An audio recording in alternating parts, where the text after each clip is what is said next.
Welcome to World War II, Both Sides of the Wire, the podcast where we lift the lid, bust the myths, and explore the incredible history of the Second World War from the Allied and Axis perspectives. I'm Jesse Alexander, a public historian specializing in the history of the two world wars. And I am Matthias Strohn, German officer, professor of military studies, and author.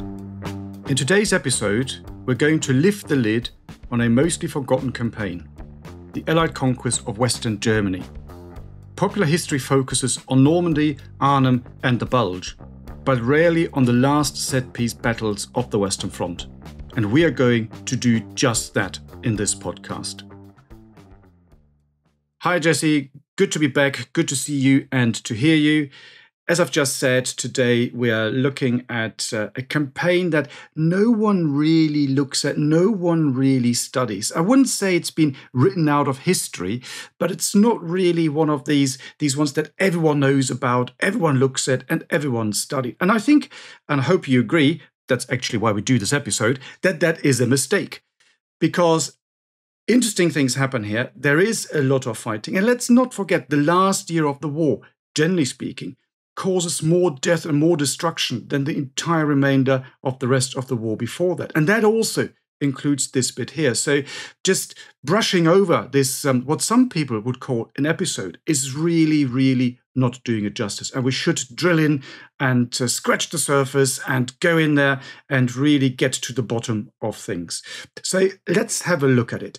And I think in order to understand what really happens in these operations and in this campaign, we need to start by looking at the general strategic and operational situation in Europe, and of course, in particular, on the Western Front. So, Jesse, if you want to set us off, what are your thoughts? It would be my pleasure to get the ball rolling here, Matthias. Yes, I fully agree that the fighting in the late fall of 1944 until May 1945 in our listeners and partly our Anglo world, English-speaking world, really kind of gets short shrift. If you think about it, there's a little bit maybe about Patton rushing around and trying to cross the Rhine, which we'll get to at some point in this episode or perhaps the next one. But essentially, I think, Normandy, Arnhem, and the Battle of the Bulge are the three absolute towering aspects of American and British, to some extent, memory of the Second World War. The British go back a little further with the earlier part of the war and so on. And I think that's something that we're going to try to correct a little bit today. And today we're going to focus on one particular aspect of this campaign in February and early March 1945. And listeners out there, some of you may be on to what I'm referring to, but many are probably wondering, wait a minute, what exactly was happening in February and March 1945? And we're talking a couple of months of action here that we don't usually hear about. There's not going to be a Tom Hanks movie, I hope there will be, but there has not yet been a Tom Hanks / Mel Gibson movie about the Rhineland campaign. So basically, to set the table here, everybody knows the Allies land in Normandy in June 1944. There's a long period of difficult fighting off the beaches in Normandy, and then the Americans are able to break out. And this basically ends the German resistance in Normandy. There's a race across France throughout the summer of 1944 until the Allies overstretch their supply lines. And then things slow down. And they slow down a lot. There's one attempt to cross the Rhine River, this massive river that flows from Switzerland through Western Germany and then branches off and kind of goes partly through Holland. There's an attempt to cross it, the very famous battle at Arnhem. It fails in September 1944. And then you have a long, cold winter of bitter fighting where there's not a lot of advancing that's going on. But the Allies know that they need to cross this Rhine. This is the mythical Rhine River, and it's a linchpin of defending the German heartland, but they need to get there first. And so Operations Veritable and Grenade are the two big military operations that happen in February and March 1945 in order to move up the Allied line properly to the Rhine River. And it is an absolutely ugly ugly piece of fighting. And that's one of the reasons why I find it so interesting and worth looking at. I don't know, I felt, at least that's what drew me to it, is that it's not very well known and it was extremely difficult fighting. I don't know if, what draws you to this problem, Matthias? Well, to me, there's also a bit of a personal side to it because, well, originally I hail from Münster, which is not far from there. It's not the Rhineland. It's the deepest Westphalia. So every German speaker will now forgive me when I say I'm not from the Rhineland at all. To anyone else out there in the world, it doesn't mean anything. Traditionally, I keep it very simple. People from the Rhineland don't get on with people from Westphalia. But that's a different story, a very different story, but it's not far. So I remember even as a child going to these places that we're talking about today, going also, of course, to the other places you've already mentioned, like, for example, Arnhem, and looking at the fighting that happened there in 1944 and also 1945. So really experiencing the consequences of these battles, then the sheer devastation that you saw. And then again, as you just said, and we've discussed previously, the fact that no one really looks at this, I think is a real shame. And it really deserves the attention that we're giving this campaign today. So I think it's really quite crucial. Indeed. So let's start from more or less the end of the Battle of the Bulge. Middle of January 1945, the Allies have stopped this final German offensive in the West, and now they need to turn to their own plans because they are the ones who now are going to be able to take the initiative for the final push into Germany. And the first stage, of course, is to get the majority of the line up to the Rhine River to decide where should we cross it. And this is one of the strategic questions that the Allies are wrestling with. They tried to cross it in the far north in Holland at Arnhem, and that failed. And then the Germans flooded a bunch of the area and so on. So that's not really worth a second try if you think about it from the operational point of view.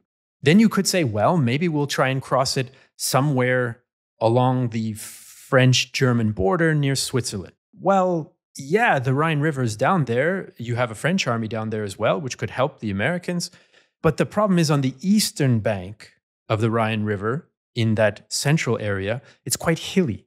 There's a lot of little narrow valleys. The eastern bank is a fair bit higher. So if you're the Allies, what you want to do is you don't want to continue this winter of slogging, fighting in the Hürtgen forest, for example, which is a famous American engagement, or the Canadians suffering in the cold and wet in the Scheldt estuary in Holland. You don't want that. You want to be able to move. You want to be able to break through, use your mobility, use all the armored formations that you have, the massive glut of fuel and logistics capabilities that you've built up over the course of the winter. So why are you going to drive into some tough terrain? The place that the Allies focus on and where they're going to launch this main offensive is in what's called the Lower Rhineland. So it's the northern part, more or less, of where the Rhine River flows through Germany. So think just north of Cologne for a little bit of a geographic orientation between Cologne and the border with the Netherlands. Why? Because it's flat, relatively speaking. So if you're the Allies, you can say, well, we're going to be able to break through German lines, get right up to the river, and then when we cross the river, it's also flat on the other side. It's part of this big, flat Northern European plain that extends all the way to Berlin and then even past that into Poland, but the Soviets are taking care of that half of the equation, let's say. So they focus in on this area called the Lower Rhineland. And the Allied formation that's there, that's going to be responsible for carrying out this big push, is under Montgomery. It's the 21st Army Group, and it has 3 armies in it: the 2nd British Army, the 1st Canadian Army, and the 9th U.S. Army, which is, I think, one of the most underappreciated U.S. formations of the war. So that's kind of, I think, the general strategic look from the Allied point of view. But you, Matthias, can tell me if I missed something and maybe add a bit from the German perspective as well. Well, before I talk about the Germans, coming back to the Allied side, I think another factor that we need to mention here is, of course, the Ruhr area. And that is the industrial heartland of Germany, which basically starts on the east bank of the River Rhine. It's exactly the area that you just mentioned, north of Cologne, more or less stretching to the Dutch border. And everybody knows if the Allies manage to occupy the Ruhr area, the German war machine, which of course has been battered after 4 years of bombing campaign, it will run dry within about 2 weeks' time. And when you look at the Allied plans, that is a very, very important part as well, an important reason why they go there. And also the other one is politics again. You already talked about Montgomery, you talked about the composition of his army group. It is, for a better term, an international one. When you go back to Arnhem and you see the debate that Montgomery had with Eisenhower and the other generals, you to a degree see this being played out here as well. So Montgomery is still trying to go for the narrow, deep push, whereas the Americans, Eisenhower, they want to attack on a broad front. Montgomery is a bit cheesed off because he thinks that he's now going to play second fiddle. So you can see that there are all sorts of issues there as well, personality issues, Montgomery being very difficult, so he had to be kept sweet. So that also plays a role. We should never underestimate the role of personalities and personality clashes in war. I think that's really important. And when we switch to the German side and look at what happens there, you already mentioned it. So the German army gets pretty much defeated in Normandy. They're then practically on the run. And the only reason why the Allies do not manage to cross the Rhine in, let's say, late 1944, really, is because they're running out of steam. And the Germans know this. You then have the Battle of the Bulge, the last German offensive that is defeated. The Germans do not have any reserves. So this is a completely broken army in many, many ways. And of course, the Germans are also fighting a two-front war. And at that stage, there are things happening in the east. There's the Soviet winter offensive. Everyone knows after that comes to an end. So they're getting ready for the attack onto Berlin. So it's very, very desperate. And really, the question we need to be asking is, why did they keep fighting? Why didn't they simply surrender? And the reason, of course, is because Hitler didn't want to. It wasn't only Hitler, lots of generals as well. We need to link it back to the First World War experience, where lots of people had said, well, we finished too early. Basically, in a similar situation to what you find yourself in the West in 1945. You're still standing on the left banks of the Rhine, no longer deep in enemy territory as in 1918. But when you look at the map, you might say, maybe there is something, and crossing the Rhine is not easy. So that really is quite a useful defensive barrier and defensive line. And the German commander in the West, Rundstedt at that time, he actually says, well, we should withdraw and we should surrender all the territory in the West to the Allies and have a very strong defensive line on the East Bank. Hitler says, no, that's not going to happen, categorically rules it out. His argument is, well, you're only postponing the final battle. So he said, you might as well fight on the left bank of the Rhine rather than the right bank. Probably not very clever, and we'll see what happens when we look at the operational reality as it unfolds. But these ideas are there, at least in the German camp. You might say, from an economic point of view, Hitler, to a degree, was perhaps right, because the Germans needed the Rhine to move things and men and material up and down. So it's still a very important waterway. If you surrender the left bank, the west bank, you can't do that anymore. Say that nothing is good for the Germans at that particular point. The army is broken. The army is very, very weak. The military on paper still looks quite impressive. So the area that you've just mentioned in the German case comes under the Army Group H, which is under the very experienced German General Blaskowitz.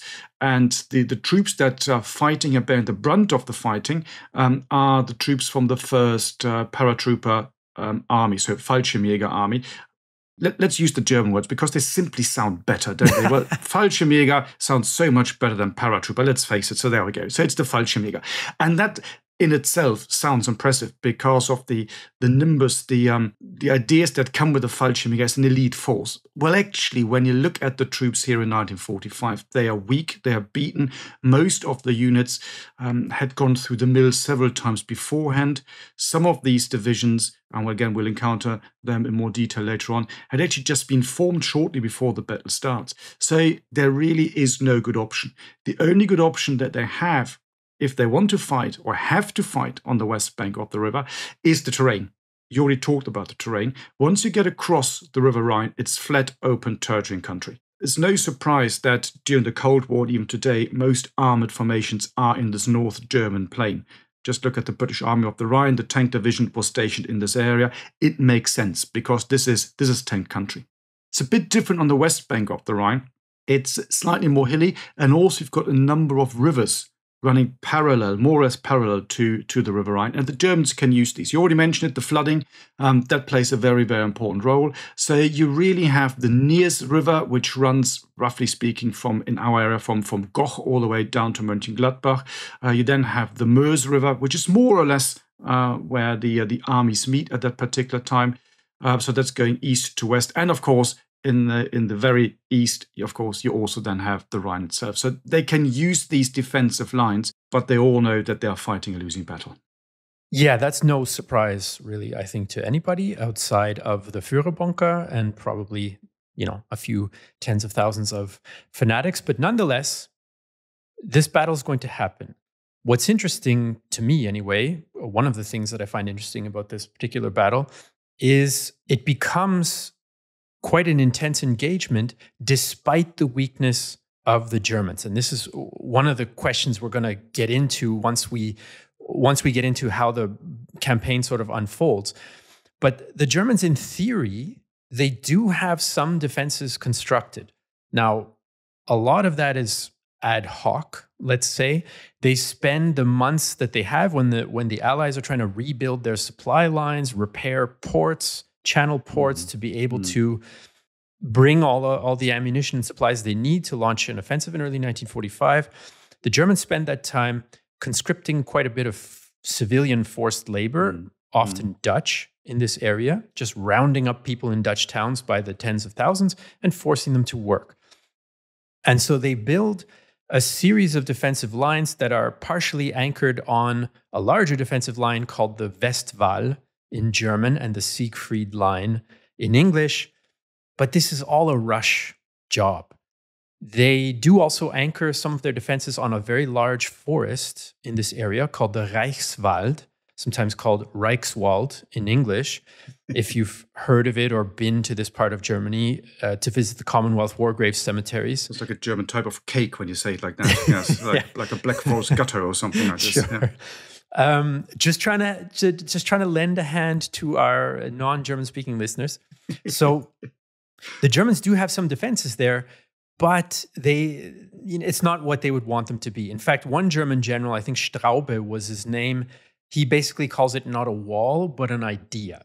So on the other hand, they are not planning on a super rigid defense. According to Allied intelligence estimates, I was able to see a few documents. I worked on another project related to this campaign, a documentary series called Rhineland 45.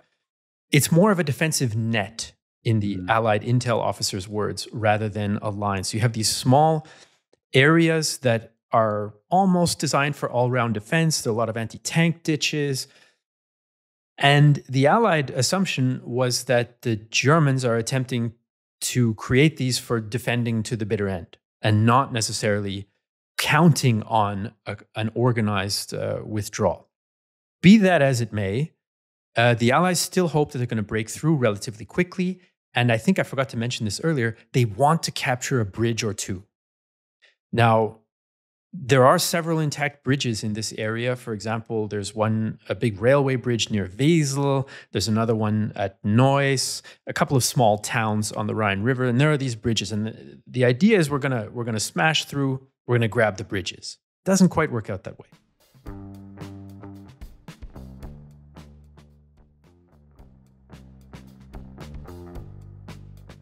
And it's difficult because they need to fight their way through. And of course, the Germans are holding these bridges.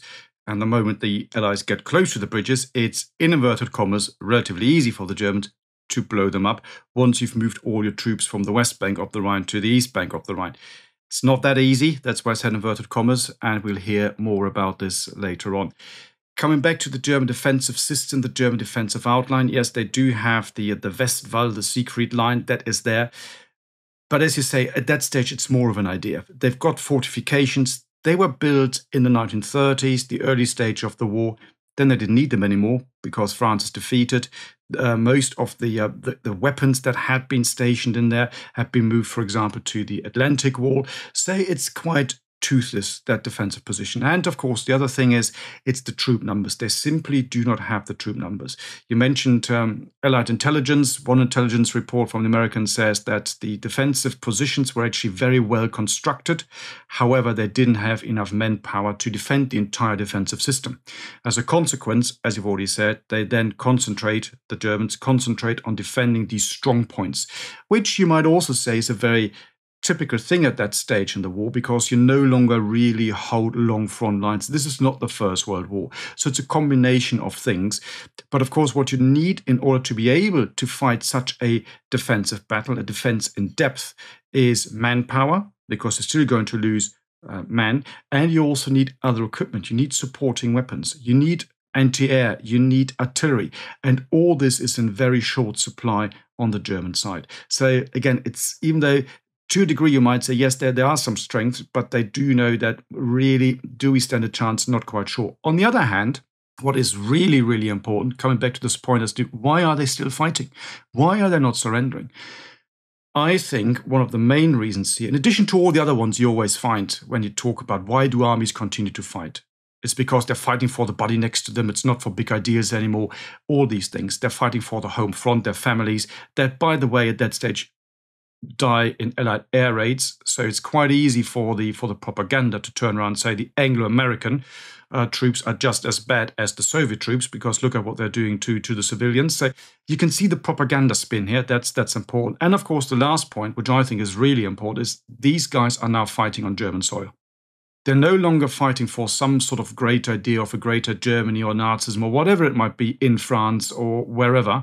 They are now defending their homeland against an invader. And that in itself is a really, really important factor. And that is motivation in itself. And I think that gets forgotten quite often.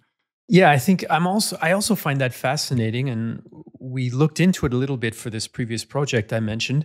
And a couple of other factors that kind of stuck with me.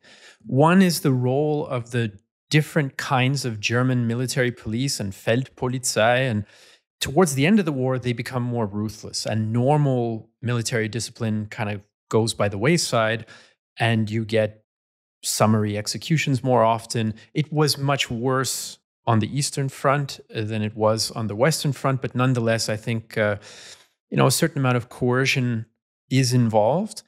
And as far as propaganda goes, I've seen a couple of interesting communiques where the authorities or the higher-ups are encouraging the rank and file to continue fighting, because they say, you hold out here in the West because we are trying to defeat the bigger threat, the Soviet threat in the East. So you're here, you're sacrificing, you're holding in order that we can save Germany from the Red Army in the East. So I think that's another kind of propaganda angle that they can use. It's one that, of course, had also been used very successfully in the First World War, where from 1914 to practically 18, the Germans fight defensively more or less continuously, a number of exceptions on the Western Front. And that was the theme that they used. They said they used the shield and the sword, and the army in the West was the shield, whereas in the East, the sword would descend upon the enemy and defeat the enemy. So that plays a role. And of course, perhaps lastly, again, talking about history a little bit, it is the Rhine itself. It's very important to Germans. There is the myth of the Rhine. When you go, for example, to the Nibelung, the most famous German poem, we were talking a little bit about Xanten later on. So Siegfried, the hero of that one, Wagnerian fans amongst us, you might know who I'm talking about. He comes from Xanten. So there is something about the River Rhine itself. And of course, not only when you go back into deep German mythology and history, but also in the years of 1870, 71, the First World War, and what happens after the First World War, the occupation of the Rhine by the Allies, the fighting for the left bank. So the slogan was, the Rhine is Germany's river, not Germany's border. It was a very famous song as well that became basically, you might say, a substitute for a national anthem. That was Die Wacht am Rhein, the watch on the Rhine. I could sing it to you if you really want me to. My singing is very, very bad. But if I do it now, we probably have to cut. I'll try anyway. Shall I not? I'll leave it. It's better. It might be illegal in Germany. I don't know. No, that one is still okay. It's probably a close-run thing, but it's okay. But it's all about defending the Rhine, where the evil Frenchmen want to seize the Rhine.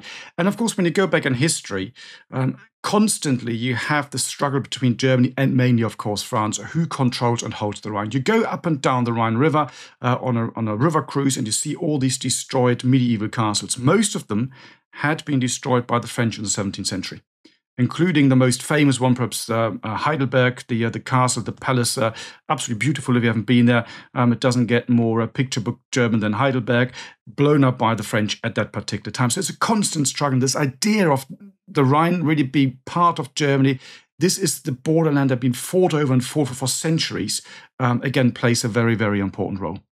And I don't think we should leave out the morale aspect on the Allied side as well, because to be honest, the British, Canadian, and American forces are struggling a little bit because they've had a very difficult winter, fighting in very difficult conditions. And the British and Canadians in particular are a little bit short on manpower. They're having much more difficulties replacing the higher than expected infantry casualties that they've taken in Northwestern Europe up until this point.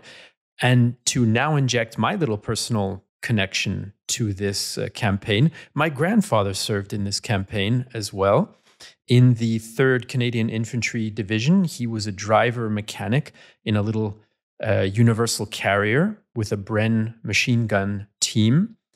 And I remember him telling me that, some of the replacements that they were sent to their unit, they'd been in the army, they were volunteers, but they'd been trained as stenographers and cooks and things like that. They didn't know what they were doing as frontline infantrymen.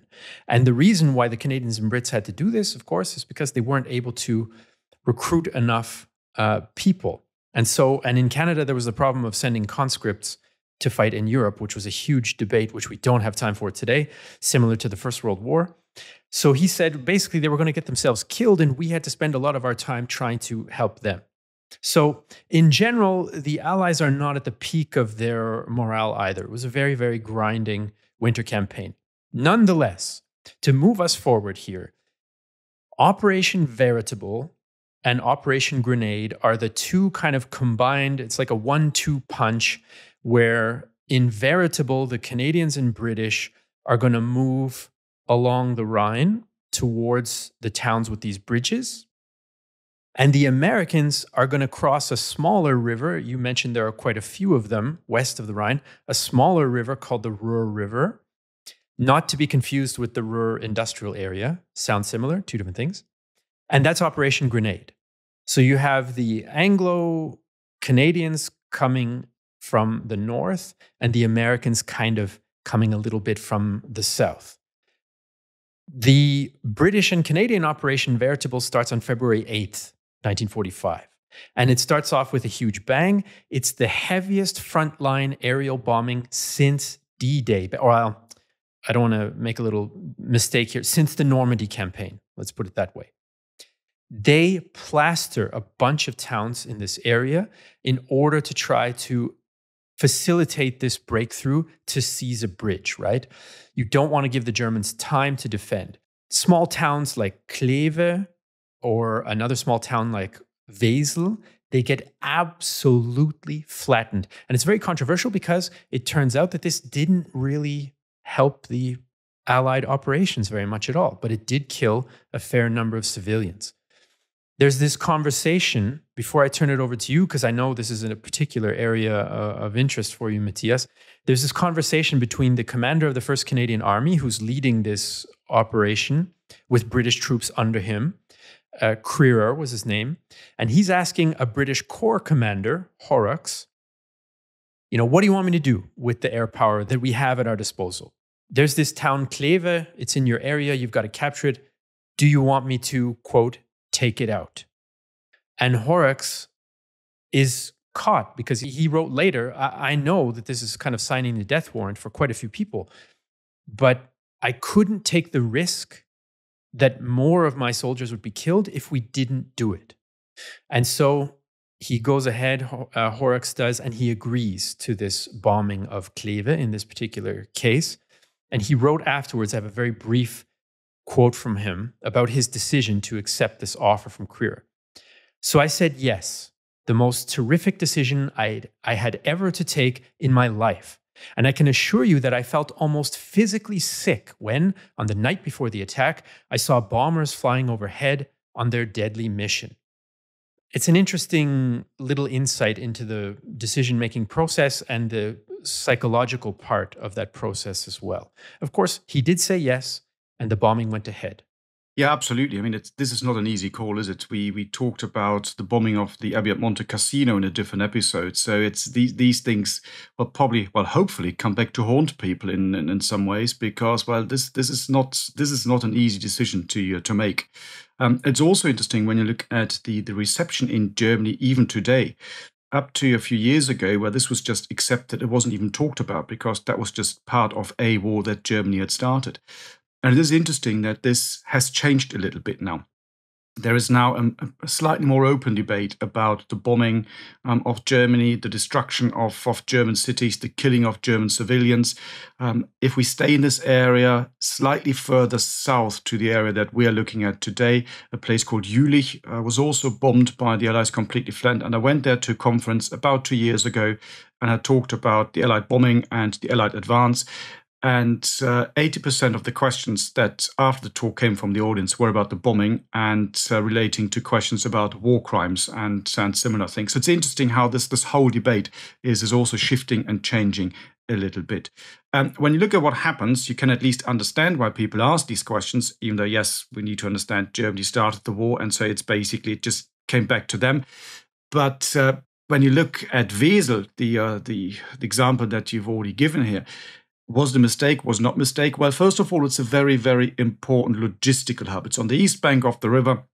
It has the bridge. You already talked about bridges, so that's very important. It's important for the Germans at that stage, in the early stage of the battle, because they're still fighting on the other bank. They need the bridges to supply their troops.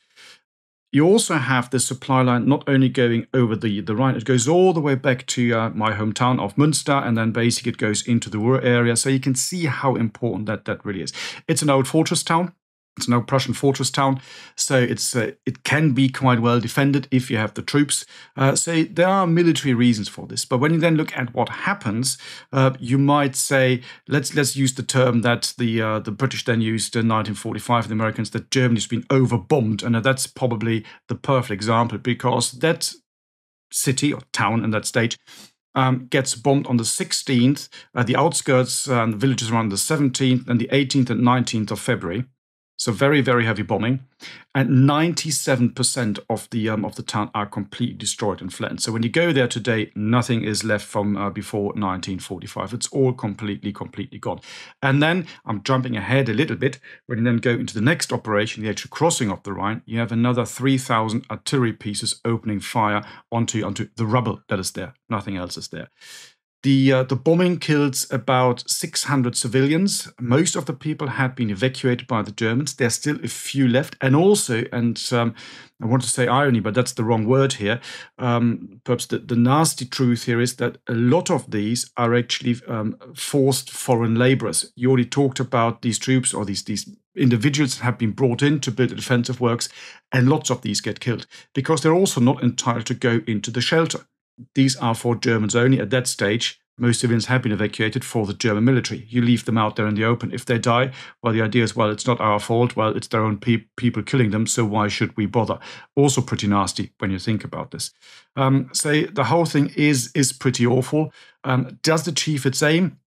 Well, when you look at what some people said, Montgomery, for example, called the bombing of Wesel a masterpiece and the most successful and best bombing ever carried out as he'd seen. So he thought that was absolutely brilliant.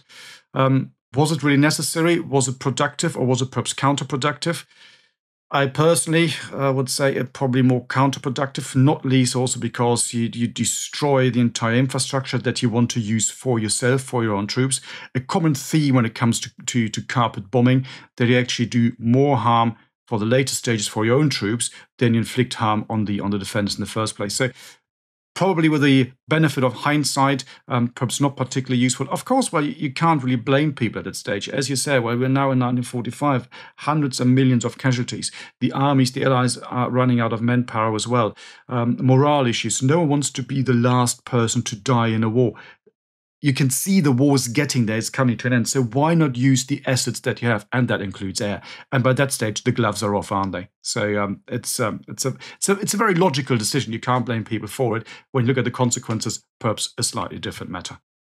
Indeed. And the Allies do have, when this operation begins in the north, Operation Veritable, they have about a 5-1 advantage on the ground. So not only do they have this crushing air supremacy and the bombing, but they have a 5-1 advantage in men, more than that in tanks, more than that in guns, of course. But it still turns out to be an absolute nightmare for the British and Canadian troops, trying to make their way through two awful natural obstacles. One is this Reichswald forest, which is sort of honeycombed with strong points, very narrow tracks, trenches. I've been in the forest and walked around, as I'm sure you have as well, Matthias. You can still see remnants of certain concrete structures and trenches and so on. It's quite an impressive environment to be in.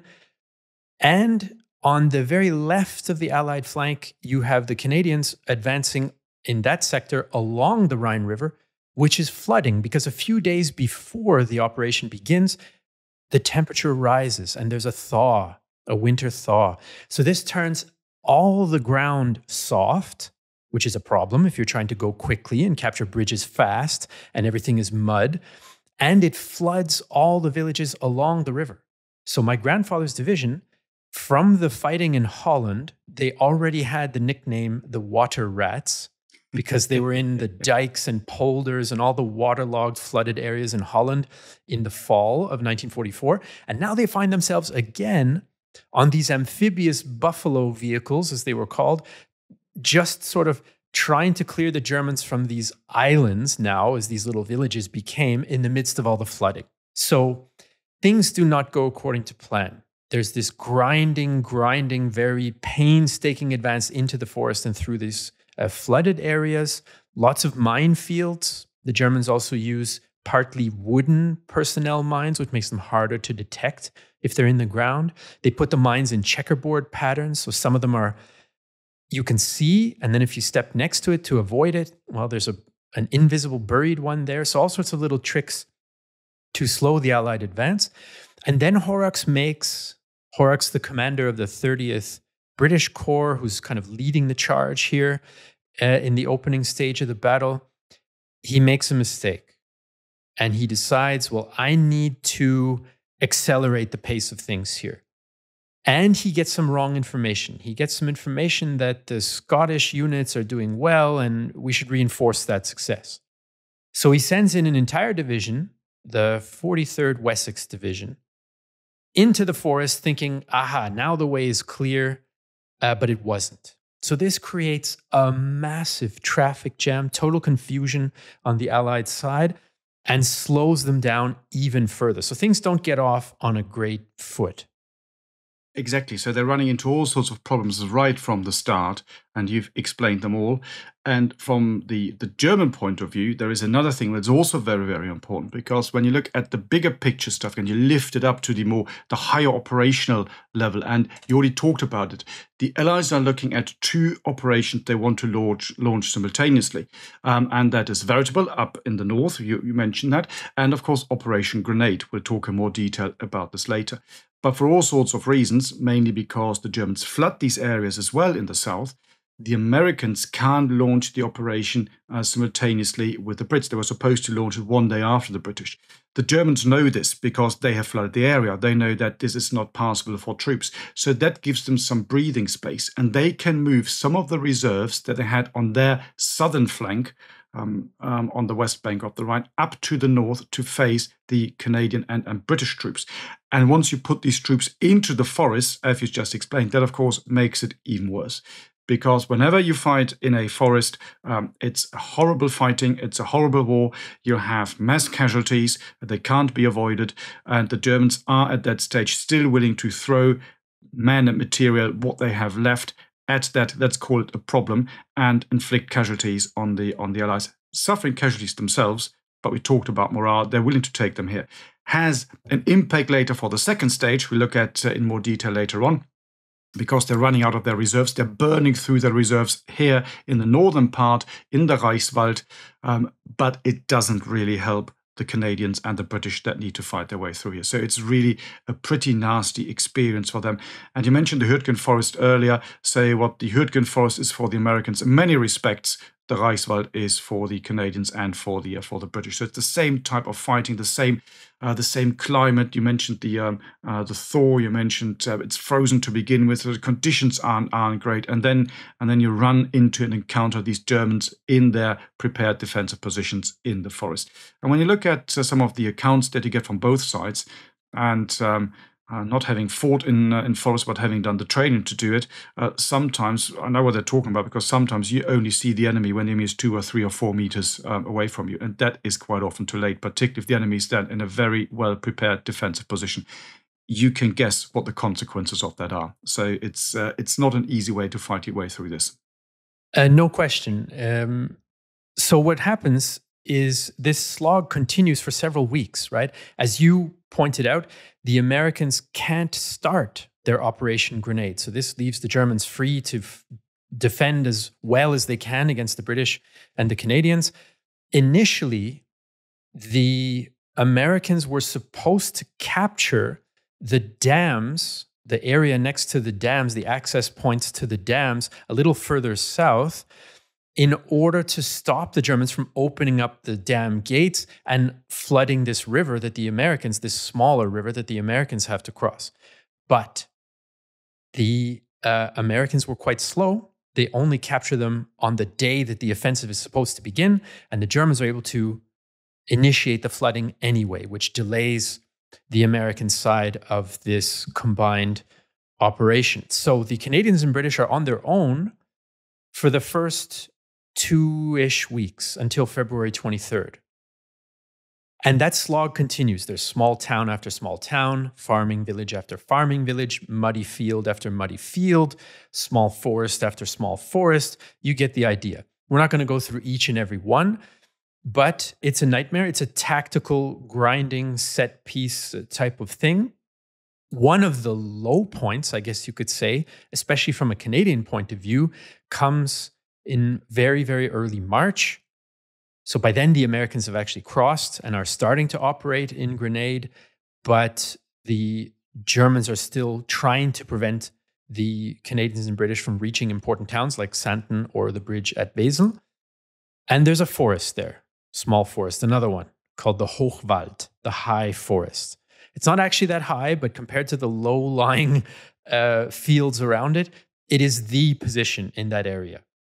And the Canadian armor decides, well, we're going to drive through a gap between that forest and a tiny little one next to it. And there's a road going through there, and that will lead us right on the way to Xanten and Wesel. And it becomes known as the Battle of the Hochwald Gap. And it's one of the worst experiences in the history of Canadian armored warfare. You're trying to push your tanks through a very narrow gap. It's only a couple of 100 meters wide. I've been there. It's unbelievable the amount of carnage that took place there because, of course, the Germans are set up. They're in the forest. They have anti-tank guns. And they're just massacring half of the Canadian armor that is trying to push its way through this gap for several days. They can't actually do it. The Germans end up withdrawing simply because the Americans are racing around behind them and threatening to cut off the whole German position. And my grandfather was involved in that action as an infantryman supporting the armored thrust, trying to capture one part of that forest. And it was quite a touching feeling to be able to walk through that piece of forest where he was also, some 75 years beforehand. So the grinding nature of this, I know I keep repeating the word grinding, but I can't really think of a better one. Slogging, I don't know. Yeah. Can you think of a better one? There's got to be a compound German word for this type of fighting. I don't know. Zermürbungskrieg, I don't know. mincing forward, but that's not a particularly nice word. But yeah, no, but it's accurate. Yeah, it is. That's well, it's the German word is Zermattungskrieg, so which is basically you wear the enemy out and down. That's exactly what it is, and that's what they're trying to achieve. And you're absolutely right. Well, the action you just described, when you look at the German accounts, they hail us and say what a great defensive victory, and that gets mentioned in the reports left, right, and centre, and it has been called the worst or heaviest, whatever term you want to use, armour engagement in Canadian history. So it really is a big one. And again, the fact that we don't talk about this, and probably 95% of people listening to this will never have heard of this, I'm assuming, unless perhaps you are Canadian. This should be up there on a pedestal with, I don't know, the Vimy Ridge of the First World War or something else, because it is really, really important. Again, coming back to what we said at the very opening of this podcast, that it is strange that these things just tend to get overlooked for whatever reason.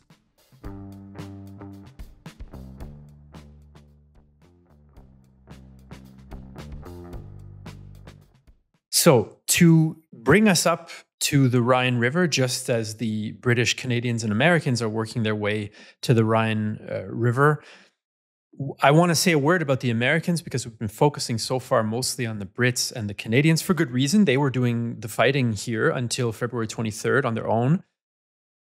Operation Grenade, the American operation, it goes way better. Once this river that was flooded by the Germans starts to recede, I mean, I've seen this river. It's very small.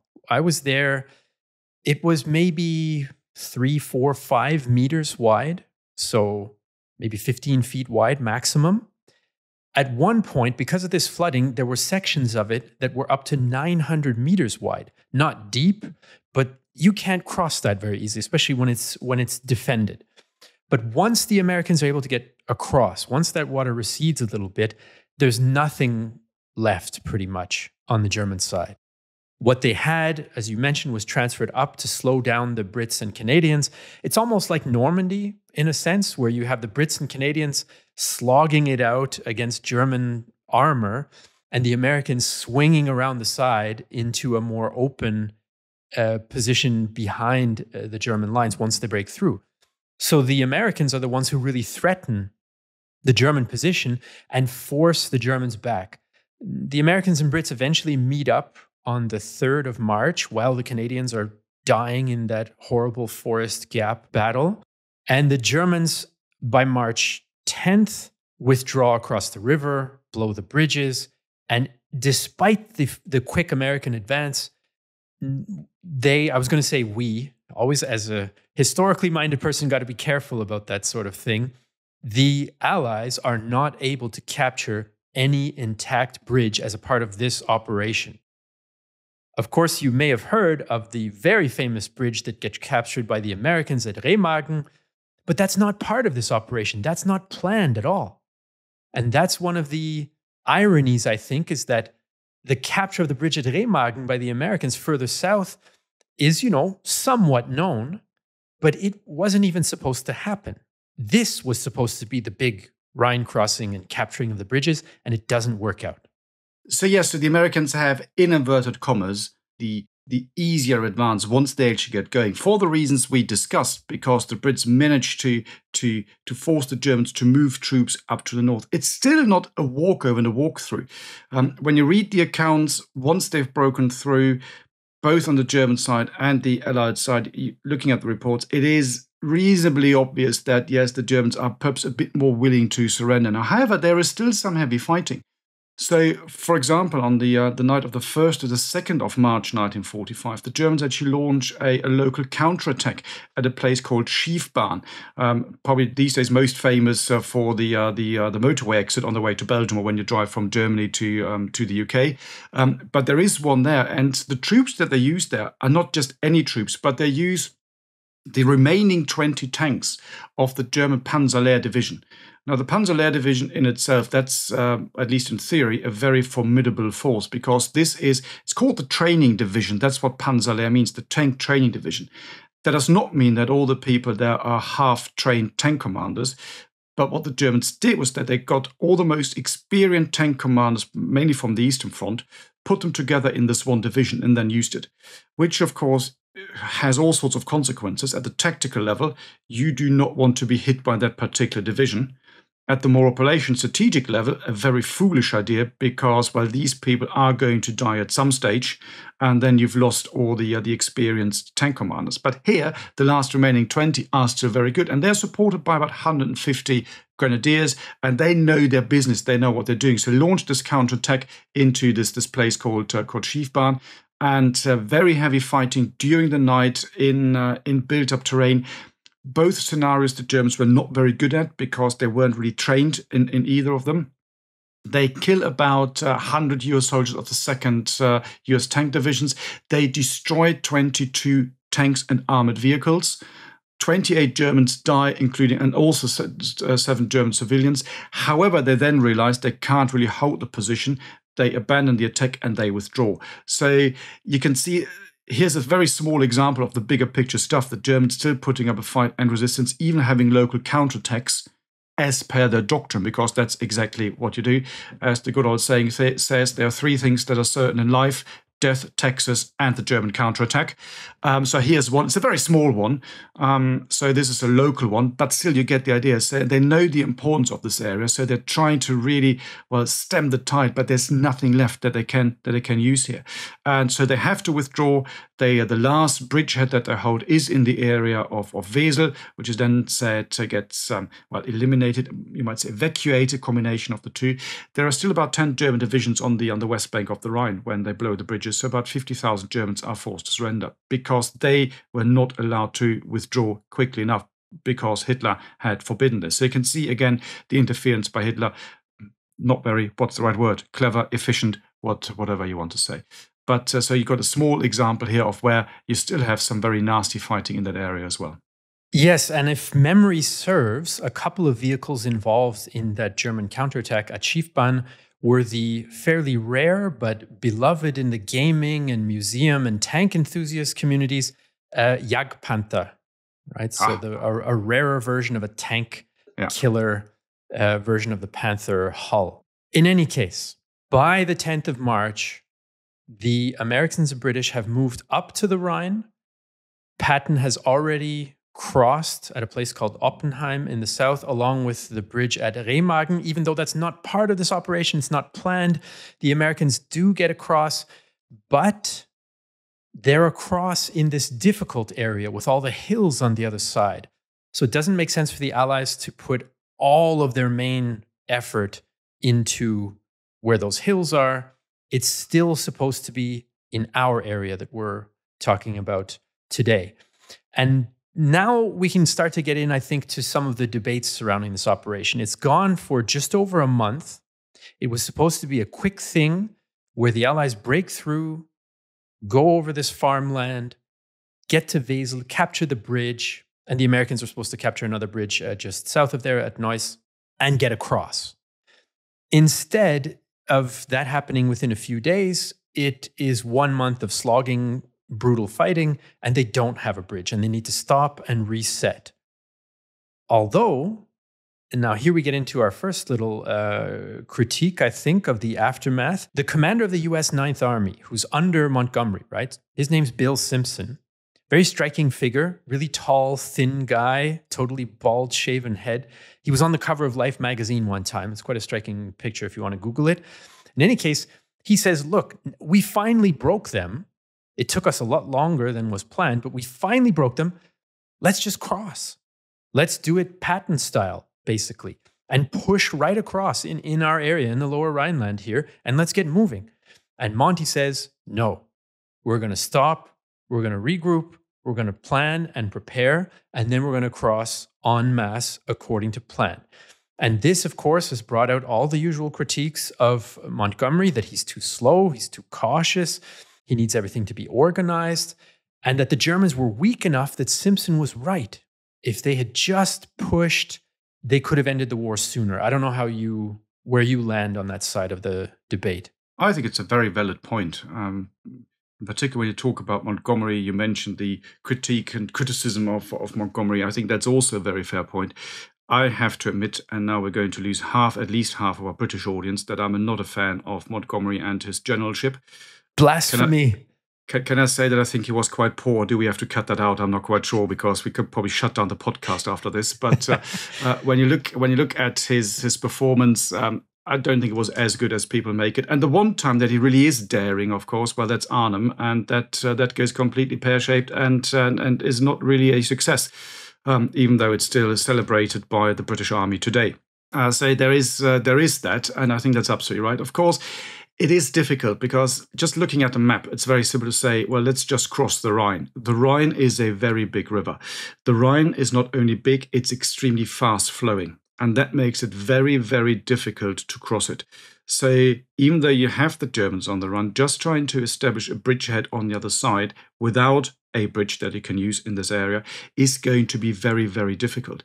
And yet, as you've already said, they need to do it, because we've talked about this. This is where you have the flat territory, and this is then where you can start the maneuver war and start to outmaneuver the Germans when you've got them on the run.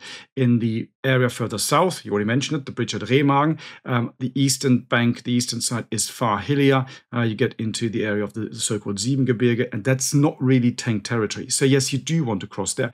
It's with the benefit of hindsight, of course, it's easy to say, well, they should have just tried. But having had your fingers burned once like Monty had, well, it's very understandable that he says here, you know what, so let's be cautious. And of course, it also fits in with the way the British and also the Americans had fought this war all the way up to this point. We tend to look very much at pattern, and let's be daring and going ho and go for it. I would say that's very much the exception to the rule. It's very much a war of materiel. You put shells and tanks against bodies of the Wehrmacht. You know what the end result will be. It is going to be slow, but it's going to be successful. And you do not have to, well, let's use the word, waste a lot of your manpower. So in a way, it's actually a cleverer way, particularly. And I know that, for example, Churchill was already looking at this. He had been looking at this since 1944. They're already looking ahead. They know Germany is going to be defeated. If you now have a very daring operation that costs 50,000, 100,000 Allied casualties, what does that mean for the post-war situation in Europe? Are you still going to have a military that's strong enough to make a stand against the Soviets? So these things are perhaps not pure military thinking, but these things are going on, and particularly in politicians' minds back in Washington and in London. So I would say it is understandable that they were slower than perhaps some of the generals would have liked to be. Yeah, I think personally, I'm not quite as hard on Monty as you. And not only because I want to save the podcast and keep our British audience and keep some Commonwealth solidarity among us here. For the reasons you mentioned towards the end. I mean, if you look at it in the bigger context, not just, maximizing that one operational opportunity, if you look at it in the wider context, there are a lot of very understandable reasons for the caution that he did show. And hey, who knows? My grandfather was eventually involved in the crossing of the Rhine once the operation was planned. And I'm kind of happy that his chances were better in a slower, less daring operation. So if we break it down to that human element, I think there is something to be said for Montgomery's caution. There's another big criticism as well, discussion about the performance of the Canadians in this campaign, because they often had a lot of trouble achieving their tactical and operational objectives. They were held up on many occasions. Many assaults failed to capture the objectives, not just one, not just two, not just a hill, not just one forest, not just one village, but this pattern repeated itself on numerous occasions. And of course, the Hochwald Gap is the most dramatic and most costly of those. And one of the, I think, most trenchant criticisms of the Canadians comes actually from the son of the famous General Heinz Guderian. His son was a staff officer with the 116th Panzer Division, which is fighting this battle. His name is Heinz Gunther Guderian. He said this about the performance of the Canadians. They didn't concentrate their attack on any one front on the same day. We could put ourselves sometimes here, sometimes there. We could hold up the whole Canadian army for weeks. But if they had attacked on one front, I believe we could not have stood it for long. Now, of course, he's looking at it from a particular perspective. He knows how weak he is. He knows the weakness on the German side. I mean, during the battle, this is something I forgot to mention. During the battle, the overall commander in the West for the Germans changes on March 9th, right at the end. Rundstedt is replaced by Kesselring. And he says of his situation, just to the point about the weakness of the Germans, it's like being a pianist asked to play a Beethoven sonata before a large audience on an old, rickety, out-of-tune piano. So he's not being very kind to his own troops and his own army, but he's also not wrong. Yeah. And I think, when I think about that criticism from Guderian the Younger, let's call him for fun at the moment. Yeah. Well, yes, of course. The Canadians and Brits, in retrospect, might have had more success if they'd pushed more uniformly, but that's also more of a risk. And we're a bit back to the same should they have crossed the river debate. Do you take that risk when both of these armies are really under strength in their infantry? And it's an infantry battle. This is primarily an infantry battle, well, and artillery. So I think there's a lot of criticism of individual Canadian generals, like Simmons, for example, who's a figure that's probably not that well known to the audience. But it is not the most glorious and not the most successful of Canadian campaigns. And I think Guderian Jr. Pointed out one of the reasons, although there's a context for that too. There's a context. In a way, it's also coming back to debate we've already had about the wide front or narrow front. So are you going to be strong in one place and really push for it, or are you going to fan out and just try to overwhelm the enemy in that way? So the debate that you had at the operation level. So that's here as well. And again, as you've just now repeatedly said, it's exactly the way that the Allies fight. And actually, let's face it, in the end, very successfully, because they win. It might not be as heroic. It might not get you as many VCs or Knight's Crosses or something, whatever you get awarded in an army. But it means that people live. There is a very interesting after-action report, a German after-action report, different campaign from Normandy. It's an SS report, and it opens up by saying, Tommy is no soldier. Tommy is afraid of the cold steel of the bayonet, and the moment we open fire with our machine guns, they run away. Yeah, that's true, but they run away because they then bring down air power and artillery power, and artillery fire. So that is actually a very clever way of fighting. It's not as heroic, but it's very, very efficient. So again, there are different ways to look at this. What's that famous quote? The job of a soldier is not to die for his country, but it's to make the other poor bastard die for his. Exactly. That's exactly it, isn't it? Yeah. I think that summarizes sort of one of the underlying aspects of this question here. And all you need to do if you want to see how the German system did not work, well, all you need to do is, go to the German cemeteries, the military cemeteries in that area of that time. And the number of 17, 18, 19-year-olds that died is excruciating. And you think, why did that have to happen? Because they didn't know what they were doing. They were not well-trained soldiers. They just died believing, whatever they believed, doing the right thing as they thought they were. And so that's it is very, very nasty. And when you look at the casualty rates, particularly of the German army at that time, not only the Western Front, but taken together, it's just unbelievable. The troops that they lose is unbelievable. Well, I guess it makes sense that we come to an end on that somewhat somber note, because this is a very difficult campaign. It's one that I think it's fair to say, Matthias, that you and I both feel is underappreciated because it is quite important. It is a major combined operation of these two operations, Veritable and Grenade, that set the stage for the end of the war because they bring the main part of the Allied armies right up to the Rhine at the spot where it, from a military point of view, should be crossed. And they achieved that again after about 1 month of very, very unexpectedly heavy fighting. So that's the story for us for today for Operations Veritable and Grenade. I hope, listeners out there, that you got a bit of a new sense for this understudied, underappreciated, especially in popular history, part of the war. But before we leave you for today, we're going to take another listener question that was sent in. This time, I think it definitely falls into Matthias's area of expertise because it's about Germany and its military history. So here it goes. Our listener asks, how does the modern German military treat this history? Do you tend to regard all military officers, units, and experiences as the history of your service, as in today's German military?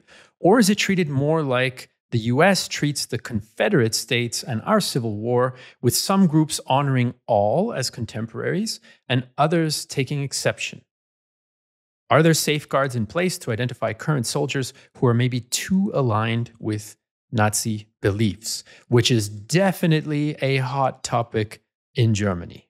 Oh, yes, it's a hot topic, and it's getting hotter and hotter, which is interesting. The further we move away from the war itself, the hotter it gets.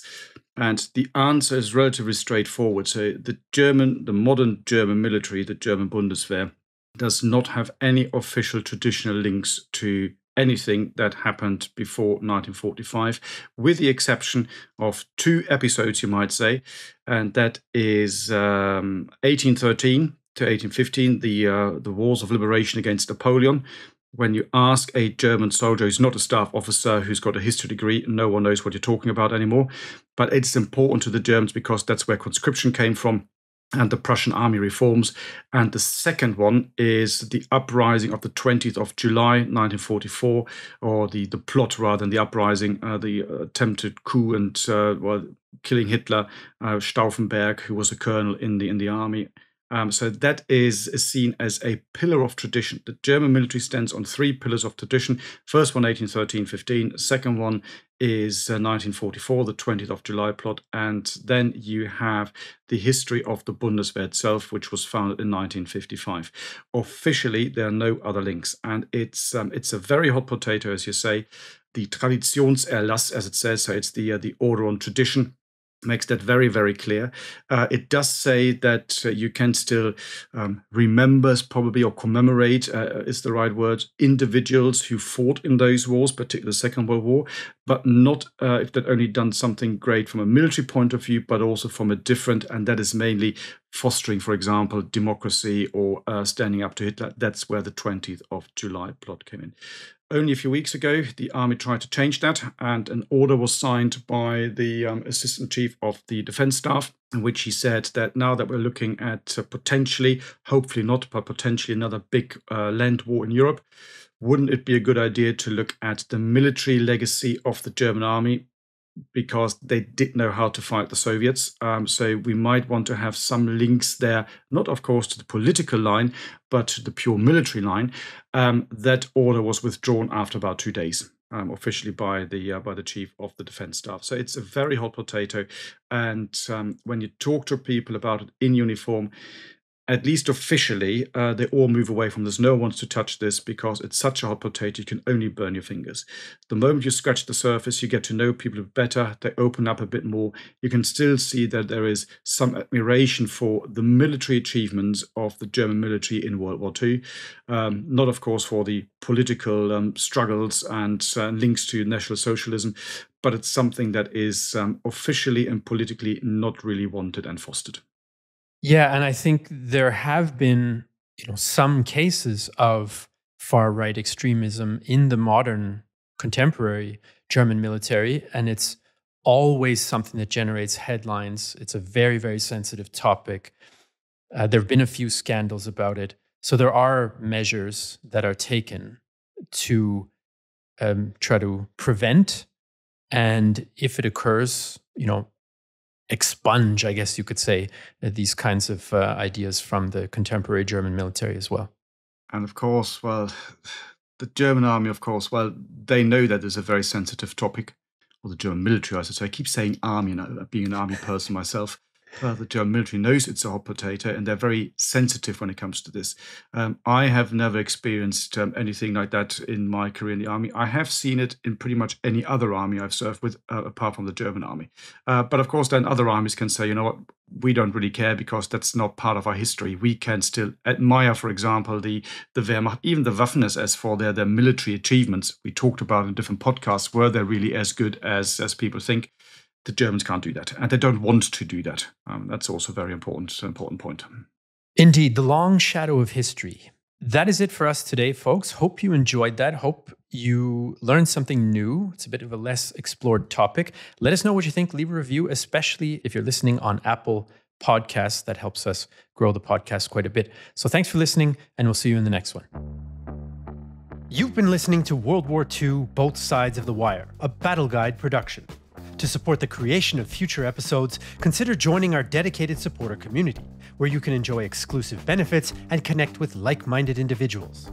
For more information, please see the show notes, and if you appreciated this episode, please leave a review on your chosen podcast platform. Thank you for listening.